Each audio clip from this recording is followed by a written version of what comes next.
I pretty much grew up on the side of a cricket field. My father played cricket for many years. It was pretty much, I was pretty much born into it. Played KZN cricket throughout the age groups, under 11, under 13, under 15. I missed out a year through injury in under 17. And obviously at that time I'd moved across to inland because I was at Maritzburg College, played my cricket at Maritzburg College under Mike Beshay. And I made the Coke Week under 19 side. Was very fortunate to have a very good week up there, and managed to get myself into the one day under 19 side. Unfortunately I missed out on any World Cups, but I managed to get a series in against England here in Cape Town. When was it? About 2013, around there. And then I was fortunate enough to move on down to Durban after school and continue my cricket here at the Dolphins. Oh look, to be honest, at the time it was a dream come true, and looking back, it's probably one of my fondest memories as a cricketer, and probably one of the best achievements I've had as a cricketer.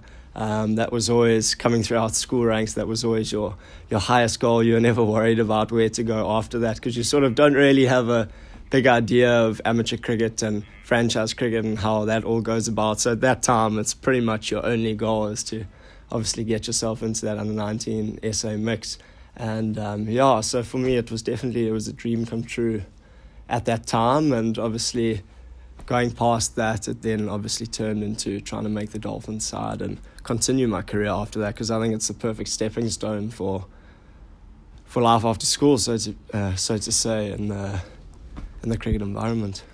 Yeah, so I've had an interesting few years. I was fortunate to go onto semi-pro straight out of school, and I played a year in the amateur side I finished off the season playing for Inland. I think I got the last 3 games in for Inland.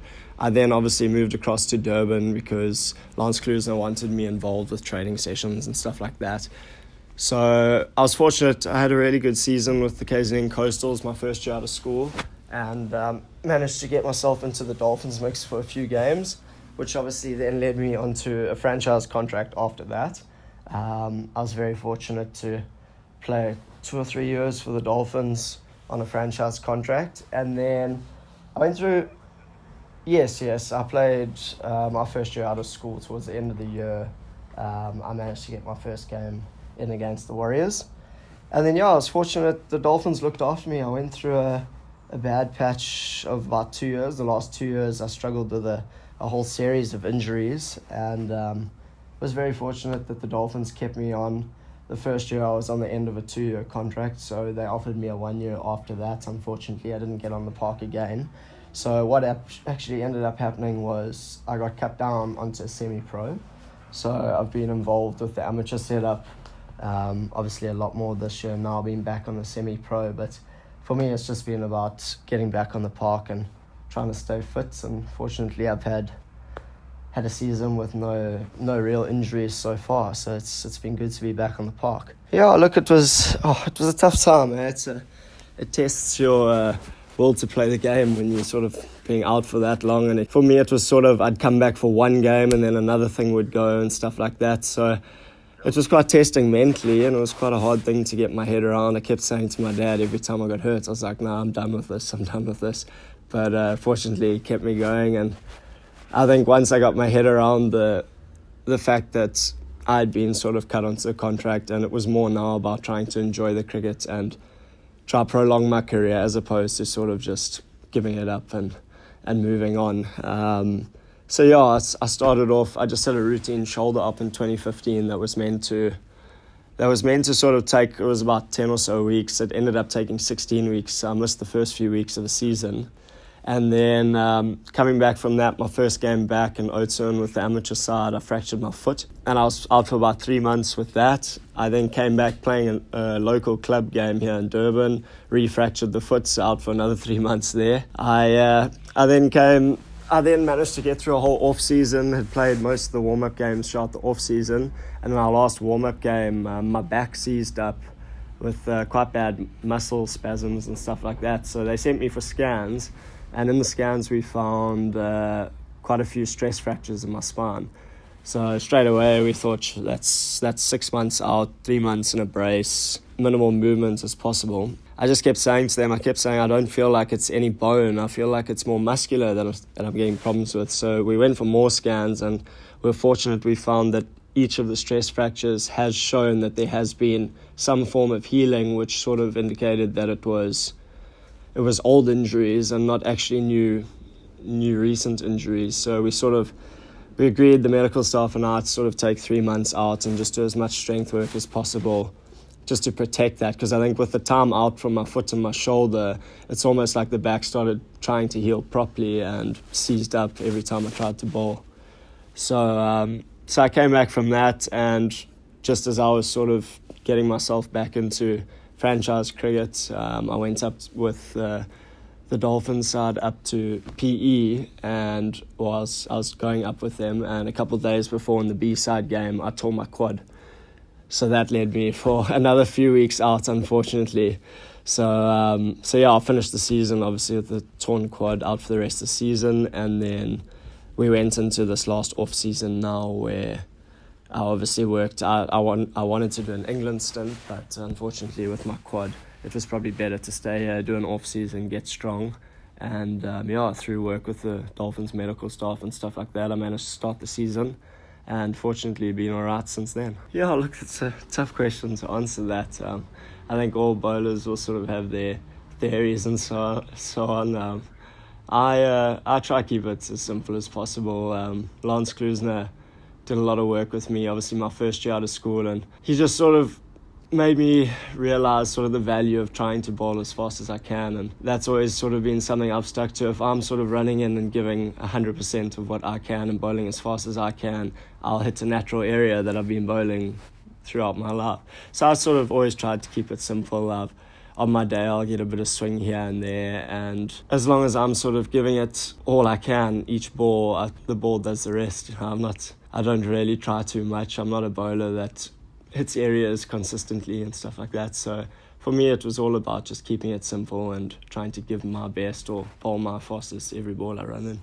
Yeah, look, it's been an interesting season. I've been feeling like I've been bowling quite well, but I haven't quite taken as many wickets as I usually had, obviously, leading up to this game. And I'd actually said to my dad, it's been funny because generally I go at like just short of 4 runs and over and pick up wickets. And this season I've been going at a lot less than that, but I can't seem to find wickets. But I think it's also a testimonial to how well our side's bowled. We've had a few guys picking up wickets and in the top wickets column there as well. So that's been good. And yeah, we woke up day 3 playing this Western Province side now, and it was a rainy day here in Chatsworth, and we obviously all came out in the morning thinking we weren't going to get on the park because we started quite late. I think we started well after 10, and games normally start at 9 here in Durban. And yeah, we always sort of, do we really want to get on the field? They were trailing by about 40 runs with no wickets down, so it sort of felt like a bit of a dead rubber game. But I suppose overcast conditions are always sort of perfect for the bowling team. So we managed to get on the park somewhere around 11ish. The ball, it just got swinging sort of in the first few overs. We managed to get it swinging miles, and fortunately that played a part to the success on the day. Yeah, I think every bowler, I can't even say fast bowler, I think every bowler wants to take 10 wickets in an innings every innings. But obviously it's what the body allows you to do, and sort of I got to my 4th wicket and obviously really wanted the fifer. I think I'd gone through quite a few overs, probably longer than my usual spell. And I just said to the captain, I said I wanted that 5-wicket haul so badly that I'm not giving up that ball. I'm keeping that ball for as long as possible. I think I was fortunate then because I went 5 and 6 came straight after each other. I think I got 5 and 6 in consecutive balls. And I actually said to the captain, I was like, listen, I'm done. I think I had bowled about 8 on the trot, 9 on the trot. And he looked at me, he's like, listen, give me one more. And I walked down to the boundary, and Roger walked past me, Roger Telemarcus, our coach. And he had just said, what's that? Isn't that a CB? You've got 9 for the game so far. And I thought, oh, jeepers. I've got 9. I'm definitely not giving up the ball now. I want the 10th. So yeah, I just signalled to the captain. I said, no, I want that ball back. Carried on bowling. And I think I ended up bowling about 14 on the trot. Eventually, I looked at him. I got the 7th in about my 13th or so over, and I said to him, I was like, I can't run in anymore, my hamstrings are going. So I think it's just you want to keep taking wickets as many as you can, but it's how the body allows you. But I knew that there wasn't going to be another spell during the game, so I sort of could give all of what my body could give. I didn't need to worry about coming back for a second or third spell later on in the game. And I think the overcast conditions always help with that. So it wasn't too bad. Generally, we sort of sit for a while after the game with the team and sort of just enjoy each other's successes. We were fortunate this game, 2 of our guys had been called back up into the Dolphins side, so it was quite pleasant to celebrate their successes as well. And yeah, we generally followed up the next day with a recovery session with our trainer here and so on. So it is very relaxed, but I think it's just that deload sort of afterwards, you're done for the day. Obviously we had the 1-day game the next day, which the body was quite tired for, but yeah, you've got to get going, I suppose. Like I kept saying to the coach, he wasn't sure whether I wanted to play the 1-day game or not after bowling so many overs, and I just said, well, if I want to play 4-day cricket, I've got to get used to playing the 4th day regardless. So yeah, it is. You've got to get used to it, and the body is used to it. I mean, we play every 2 or 3 weeks, so the body has to be used to it. Yeah, it was alright. I think I didn't bowl sort of up to my standard. I wasn't too happy with it. I think I picked up 1 stick for about 30, 34, 36 runs in 8 overs.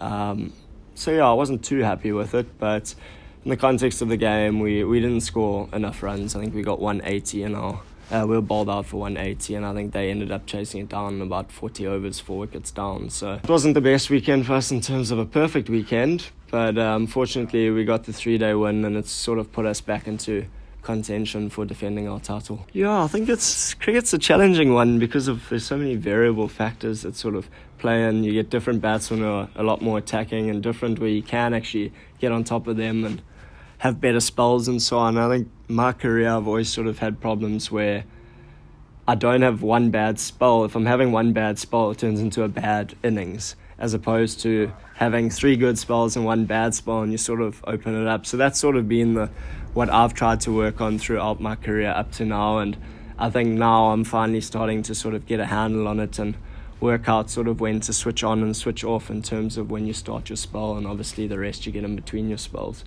So it is quite a difficult one, but I think it's just about taking each ball as it comes, I guess. Running in each ball, not losing focus whilst you're running in for each ball, as opposed to sort of worrying about your figures, each spell you're going for, and if they're going under 4 runs and over and all that kind of stuff. Yeah, I think each one's different, and as you said, when batsmen sort of are in and they have scored quite a few runs before that, it is always a challenging one, because you always sort of know the batsman's weakness, but if they're on their day, they may not nick it, they may not get in front of one, get hit on the pad and so on. So it is a difficult one. Obviously it's something you converse with the captain and so on, but for me, I've always tried to bowl a lot straighter. We always talk about bowling a bit wider, trying to find the edge and so on, but I've always just felt where if I'm getting the batsman to block as many balls as possible, I'm testing his defence, and it then becomes a case on whether he's concentrating harder than I am, and obviously vice versa. So mix that up with a few bounces and a bit of aggression, and you have a tactic there, I guess. I actually try to pick fights on purpose, to be honest. I like getting fired up and having a word and getting angry on the field. I find it brings the best out of me. I'm quite a docile guy off the field, but yeah, I sort of have to, as a fast bowler, you sort of have to portray that presence where you feel you're on top of the batsman, or trying to make him, or at least talk him into a mistake sometimes. Yeah, look, it was quite a wake-up call, to be honest. I'd sort of gone through a process. I'd just come out of the Coke Week tournament, had a really good Coke Week tournament. I then sort of had about 6 or so weeks off with a side strain after Coke Week, and just before the S Under 19 series against England, and I then came back, joined up with Inland straight after that, and I think we had about 3 games left. So I was very fortunate that Grant Morgan, now Dolphins coach, gave me an opportunity to sort of get involved. I think we had a 3-week tour that my debut game. I think we went Potch, Kimberley and Eastons in 3 weeks. So it was quite a tough introduction to first class cricket. I actually wasn't really up to date with first class cricket when I finished school. I didn't really know what's after S under 19. I always saw franchise cricket and watched franchise cricket, so I never really had an idea on the amateur setup. But obviously once I got involved with the inland side in terms of training and stuff like that, I sort of realised what I was getting into. But I think looking back at the school days, you could run in and bowl a half volley and pace meant a lot. You could beat batsmen and stuff like that, whereas now you're coming against guys that are future proteas now. Rassie van der Dussen, obviously not at the time, but he is now, and running and bowling half volleys, I think it hits the soundboards faster than you can bowl sometimes. So it was quite a wake-up call. Getting the first wicket was sort of a bit relieving, but it was a tough introduction to first class cricket, because I think the Northwest side was probably the strongest side in the country at that stage in terms of amateur cricket. I think they actually won it that year, so it wasn't the easiest start. I think we got bowled out for 26 in the second innings or the first innings of that game as well, so it was a big wake-up call. Yeah, it is, definitely. I think nowadays I say nowadays, I was a long time ago, but I think there's a lot more access for school players nowadays. I think they get introduced to the systems quite early, a lot of them training with the sides and so on. When I was coming through schoolboy cricket, there wasn't too much of that. Sort of your excellent players like Calvin Savage, Quinton de Kock, they had sort of got a taste of first class cricket still in school, whereas I obviously only got into it after school. So I think it was quite a shock sort of going into that system and realizing you're actually a tiny fish in the ocean there, because you come from such a high, being in that S under 19 side, thinking you are something special, and you come up there and there's so many batsmen a lot better than you've ever played against. But like I said, nowadays I think they have that access, so they know where they stand sort of into the pool. And I think the standard of school cricket is a lot better. I mean, we've just had a youngster in our B side play his first game and get 100 on debut for us in the one-day game this weekend. So I don't think you saw too much of that happening, or in sort of my age group. There weren't too many. Obviously, we had KG and the guys coming through that were obviously superb. But there weren't too many other guys that sort of just took over as they sort of came into the system. So it was quite a eye-opening experience. That's a tough one to answer, looking back. I remember finishing the season, I'd just started, or I had known that I was going onto a semi-pro contract with the Dolphins. I actually hadn't chosen which side I was going to join, because I think that finished in April, and our contracts only actually start from April onwards. So my semi-pro only began after I'd played those 3 games. And but I was moving to Durban because Lance had made it clear that he wanted me joining up with the Dolphins side for practices and to be a net bowler and stuff like that. So, and I was going to be in the Dolphins Academy, so it was easier for me to obviously move to Durban and live there, being closer to Kingsmead. So I decided then to obviously move across to the coastal side. I think having that sort of comfort that the contract was there already sort of made me realise, it was tough. I didn't really get any wickets my first few games, but at least there's a future for me here. I'm here for the next season, obviously not with inland anymore, now with the coastal side. So it was sort of a comforting cushion, so to say.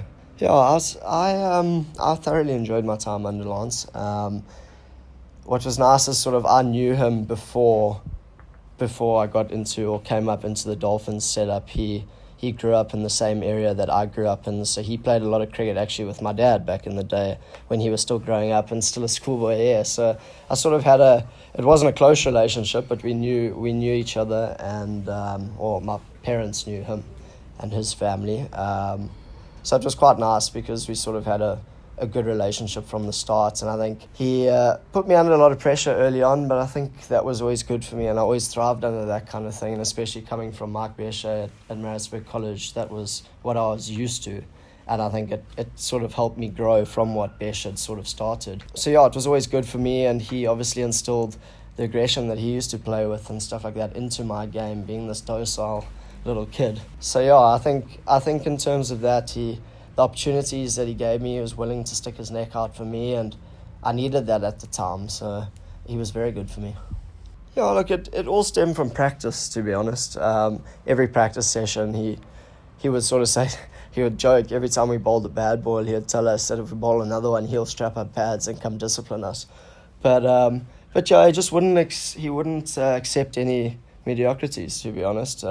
He would let you know if you were bowling bad balls at practice, and he would make sure that you were on song at every practice and stuff like that. So I think it was just sort of getting myself into that mentality that I can't accept bowling one bad ball and over, because that's what I did. I'd come out of school where a half volley was a wicket taking ball. Now I'm in the setup where you bowl a half volley at 160, you get hit for 4. So it is very different. You're never going to be too quick for the guys you're playing with here, and that was sort of the biggest step up. So yeah, just sort of the fact that he got me into that mentality that nothing's enough and don't settle for anything for anything less. You can always do a lot better than you think you're doing.